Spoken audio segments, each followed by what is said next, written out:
பயிலுவோம் இயந்திரயியல் பழகு தமிழில்! அண்ணா பல்கலைப் பாடங்கள் பழகு தமிழில்! வழங்குவது தமிழ்மெக் தாளமுத்து. ஹாய் ஸ்டூடெண்ட்ஸ், இன்று ME6404 தெர்மல் இன்ஜினியரிங்கில் செகண்ட் யூனிட் ஐசி இன்ஜின்ஸ் பார்த்துட்டு இருக்கோம். இதில் மாடியூல் 2.50 இதை ஒரு எக்ஸ்பிளனேஷனாக சொல்லியிருக்கிறேன். Explain detonation in SI engines. detonationna நாக்கிங்னு சொல்லலாம், அல்ல detonationni சொல்லலாம். SI இன்ஜின்ங்கிறது என்னது? Petrol engine. பெட்ரோல் இன்ஜினில் சரியாக டியூன் பண்ணல, அல்ல சில பிரச்சனைகள்னால அதில் ஒரு பெல் அடிக்கிறாப்புல டேண்டனு ஒரு சவுண்டு வரும். அந்த இதை டெட்டனேஷன் சொல்கிறாங்க.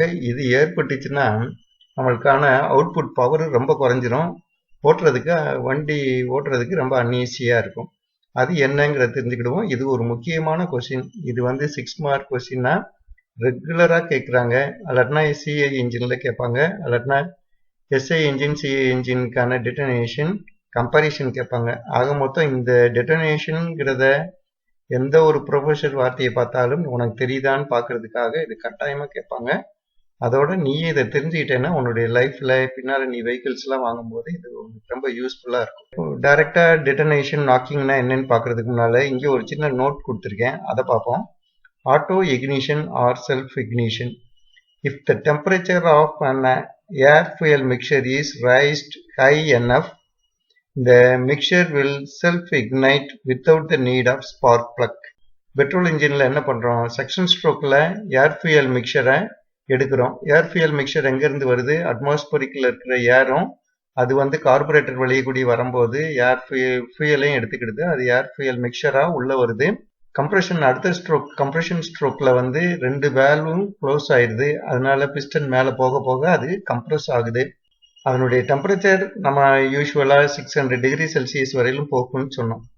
இப்போ ரொம்ப அதிகமாக போயிடுச்சின்னு வையே, அப்போ ஸ்பார்க் பிளக்கில் ஸ்பார்க் வரணும்னு கூட இல்லை, அதாவே எரிஞ்சிடும், இக்னைட் ஆயிரும், எரிய ஆரம்பிச்சிடும். இதை நீ லேபில் எக்ஸ்பெரிமெண்ட்டாக செய்வ. தெர்மல் இன்ஜினியரிங் லேபில் இதை ஒரு எக்ஸ்பெரிமெண்ட்டாக செஞ்சு பார்ப்பீங்க. ஃப்ளேம் பாயிண்ட், ஃபயர் பாயிண்ட் அப்படிங்கிறதெல்லாம் பார்ப்பீங்க. அதே மாதிரி இந்த ஆட்டோ இக்னிஷனுங்கிறது air fuel mixture without the spark plug help இல்லாமே அதான் எரிஞ்சிடுறதுக்கு பேர் தான் ஆட்டோ இக்னிஷன். அதோட அந்த டெம்பரேச்சருக்கு, எந்த டெம்பரேச்சரில் அது ஆட்டோவா இக்னைட் ஆகுதோ அந்த டெம்பரேச்சருக்கு ஆட்டோ இக்னிஷன் டெம்பரேச்சர்னு பேர். இது நம்மளுடைய டிசைன் படி ஒரு இன்ஜின் சிலிண்டருக்குள்ளே நடக்கக்கூடாது. ஓகே, இப்போ இந்த இதை பார்ப்போம். Detonation R knocking. டெட்டனேஷன் சொல்லலாம், அல்ல நாக்கிங்னு சொல்லலாம். இப்போ சாதாரணமாக நார்மல் கம்பஷன், ஒரு சிலிண்டரில் நார்மலாக எப்படி கம்பஷன் ஆகுது, நம்ம ஃபியூயலை இன்ஜெக்ட் பண்ணிடுறோம்னு சொல்கிறோம், அல்லாட்டினா ஏர் ஃபியூயல் மிக்சரை போட்டு நம்ம ஸ்பார்க் வர வைக்கிறோம்னு சொல்கிறோம். அப்போ அது இக்னைட் ஆகுதுன்னு சொல்கிறோம். அது எப்படி ஆகுது, படிப்படியாக அது என்ன நடக்குது அப்படிங்கிறத இப்போ இதில் பார்ப்போம். When the air fuel mixture is in an engine is ignited by spark plug, it does not burn all at once. இப்போ நம்ம இன்ஜினுக்குள்ள கம்ப்ரெஷன் சேம்பரில் ஸ்பார்க் வந்துடுச்சு, compression stroke, end of the compression stroke.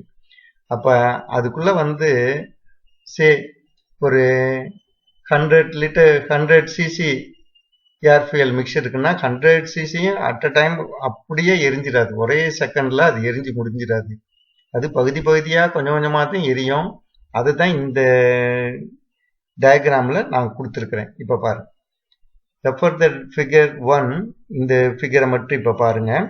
இந்த normal flame front travels across the combustion chamber from A towards D. இங்கே தான் spark plug இருக்குன்னு வையேன். இது சிலிண்டர். இந்த சிலிண்டருக்குள்ள ஏர் ஃபியூயல் மிக்சர் இருக்கு. இப்போ ஸ்பார்க் பிளக் ஏங்கிற இடத்துல ஸ்பார்க் வந்துருச்சு.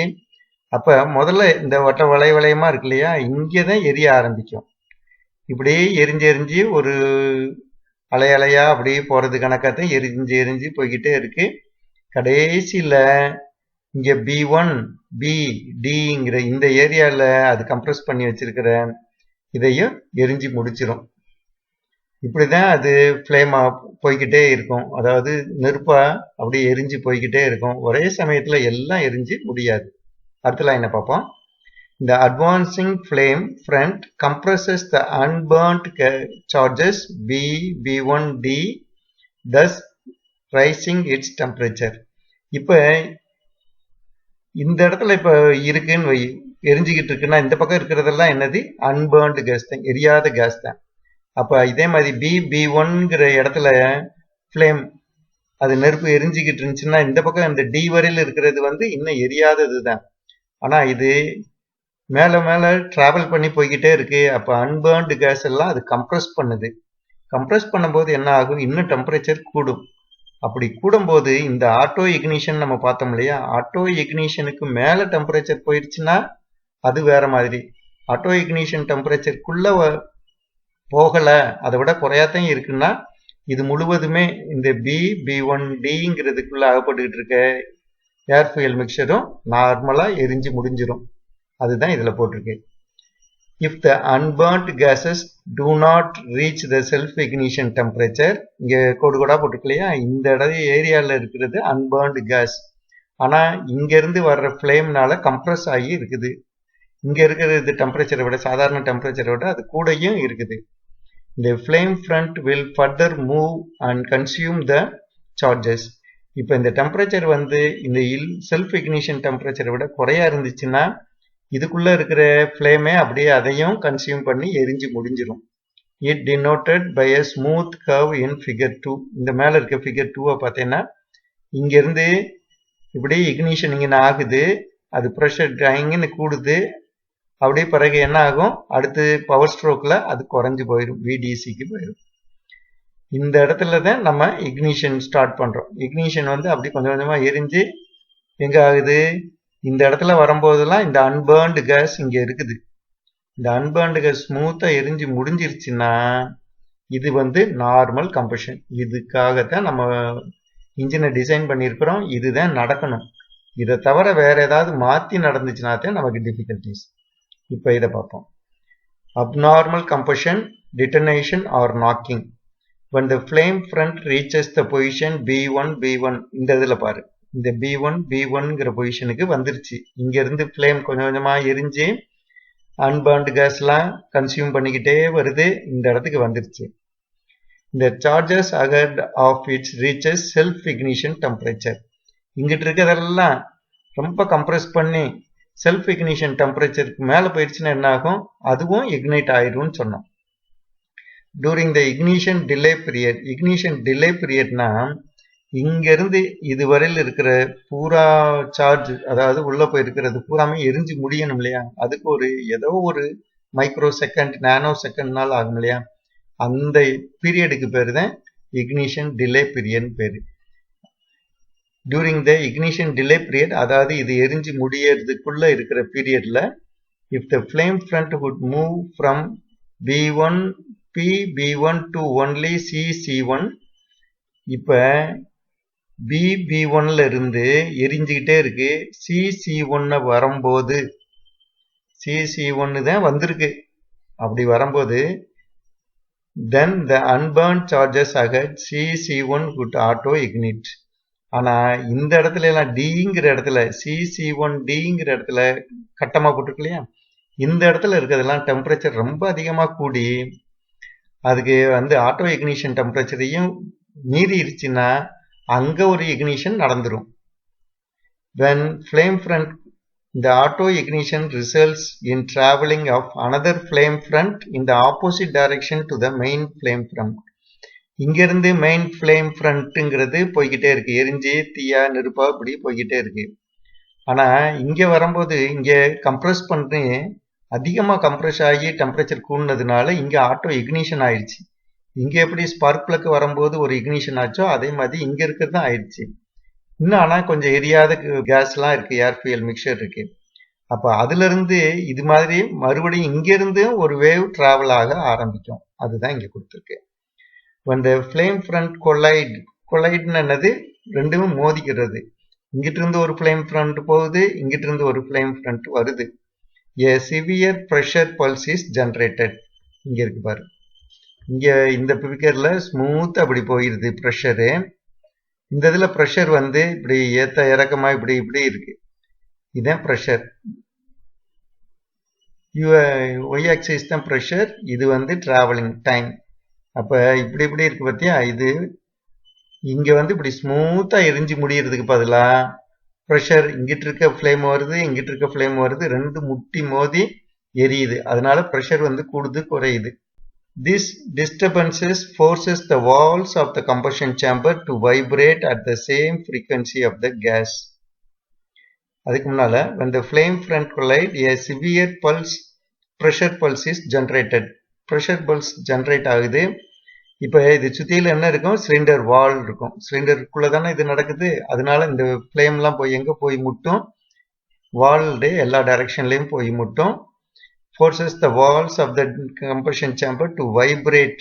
அதை முட்டி முட்டி அதை வைப்ரேட் பண்ண வைக்கும். என்ன ஃப்ரீக்வன்சியில் உள்ள இருக்க கேஸ், இது இருக்கிற எரிஞ்சுக்கிட்டு இருக்க ஃப்ரீக்வன்சியிலேயே அதே அலைவரிசையிலேயே அது வந்து போய் இங்கே இருக்கிற வால்ஸ்லாம் அதனுடைய சுவர்கள் எல்லாம் சிலிண்டர் வாலில் போய் தாக்கும். A peculiar ringing sound is thus produced. அப்படி இங்க உள்ள வந்து ஒரு ப்ரெஷர் பல்ஸ் நார்மலா எரிஞ்சு முடியாம இங்கிட்டு ஒரு ஃப்ளேம் ஃப்ரண்ட் போகுது, இங்கிட்டு இருந்து ஒரு ஃப்ளேம் ஃப்ரண்ட் வருது, ரெண்டும் முட்டி மோதி அதுக்குள்ள இருக்க கேஸ்லாம் அதனுடைய சேம்பர்ல போய் தாக்கம் கொடுக்கறதுனால ஒரு பெக்யூலியரான ஒரு அபூர்வமான ஒரு சவுண்டு வரும். அது வந்து ரிங்கிங், நம்ம பெல்லு அடிக்கிறது கணங்கணங்கன்னு அடிக்கும்.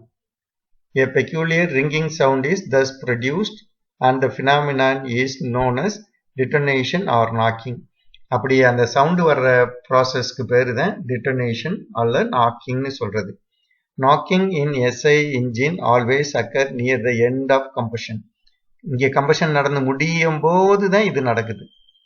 நம்ம இங்கேயே இக்னிஷன் ஆரம்பிச்சிருச்சு, மேக்சிமம் ப்ரெஷர் இங்கே வரையிலும் வருது, அந்த இடத்துல அந்த நேரத்துல தான் இது நடக்குது. ஏன்னா இது வந்து இந்த ஃப்ளேம் ஃப்ரண்ட் கொஞ்சம் கொஞ்சமா இங்கே கடைசியில் அதை கம்ப்ரஸ் பண்ணிடுது. எரியாத இதெல்லாம் ஏர்ஃபியலை, எரியாத ஏர்ஃபியல் வந்து இங்கே வரும்போது ஹை டெம்பரேச்சர்ல அதாவே எரிஞ்சிருது. அதனால கம்ப்ரெஷன் இது வந்து முடியும் போது தான் இது நடக்குது. இது ஒரு இம்பார்ட்டண்ட்டான பாயிண்ட், இதை நல்லா நினைவு வச்சுக்கிடணும். ஏன்னா டீசல் இன்ஜினுக்கும் இதுக்கும் இதுதான் முக்கியமான வேறுபாடு. அதுல வேற மாதிரி நடக்கும், இதுல வந்து கம்பஷன் முடியும் போது தான் நடக்கும், அது கம்பஷன் ஆரம்பிக்கும் போது நடக்கும். அது அப்ப பார்ப்போம். இப்ப உங்களுக்கு ஓரளவுக்கு இது நல்லா புரிஞ்சிருக்கும்னு நினைக்கிறேன். டிட்டனேஷன்னா என்ன, அது நாக்கிங்னு சொல்றாங்க. இந்த டிட்டனேஷன்ங்கிற கணங்கணன்னு வர சவுண்டு வந்து எங்கிருந்து வருது, எப்படி வருது, என்ன கண்டிஷன் இருந்தால் அது வருங்கிறது உங்களுக்கு தெரிஞ்சிருக்கு. அதனால இந்த இது ஒரு 6 மார்க் கொஸ்டினாவோ ஏதோ கேட்டால் உங்களால் இதே மாதிரி 2 டயக்ராம் போட்டு ஈஸியாக எக்ஸ்பிளைன் பண்ண முடியும்னு நினைக்கிறேன். என்னுடைய சேனல் வந்து AUmech-in-tamil. இதுக்கு நீங்கள் சப்ஸ்கிரைப் பண்ணுங்க, அதுக்கு பெல் சிம்பிள் வரும், அதையும் கிளிக் பண்ணி சப்ஸ்கிரைப் பண்ணிங்கன்னா உங்களுக்கு ரெகுலராக ரிமைண்டர்ஸ் வரும். அந்த ரிமைண்டர்ஸ் மூலமாக என்னுடைய வீடியோஸை வரிசையாக பார்த்துக்கிட்டே வந்தீங்கன்னா உங்களுக்கு சிலபஸ் முழுவதும் கவர் ஆயிரும். அப்போ எக்ஸாமுக்கு ப்ரிப்பேர் பண்ணுறதும் சரி, எக்ஸாம் போய் அட்டன் பண்ணுறதும் ரொம்ப ரொம்ப எளிதாக இருக்கும். நல்ல மார்க் ஸ்கோர் பண்ணி நீங்கள் பாஸ் பண்ணலாம். Okay, see you students, thank you.